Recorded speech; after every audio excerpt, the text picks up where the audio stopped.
अस्सलाम वालेकुम नाजरीन, आप देख रहे हैं JN न्यूज़ और मैं हूं आपकी host Rubina Chaudhary.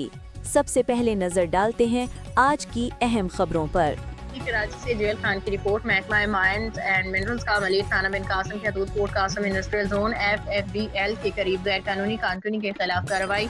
Deputy director mines and minerals अपनी टीम के हमरा रात के खुफिया इत्तला पर कार्रवाई। सरकारी मुलाजिम की मुबैना सरपरस्ती में रेती बजरी चोरी का इंकशाफ। कार्रवाई के दौरान बगदड़ में कई मुलजिमान फरार होने में कामयाब हो गए, जबकि पकड़े गए डंपर ड्राइवर ने इंकशाफ किया कि रेती बजरी का गैर कानूनी ठेका सजाद पठान मंजूरी नामी शख्स का है। कार्रवाई खुफिया इत्तला पे अमल में लाई गई है, जबकि मौका से तहवील में लिए गए डंपर ड्राइवर से मजीद पूछताछ जारी। कानूनी तकाजों को पूरा करते हुए मुकदमा दर्ज करके मजीद कार्रवाई का आगाज किया जाएगा। डायरेक्टर माइंस एंड मिनरल बावसूद ज़राए के मुताबिक ड्राइवर ने गैर कानूनी कारकुनी का परवाना सरकारी मुलाजिम की जानिब से जारी करने का इंकशाफ किया है।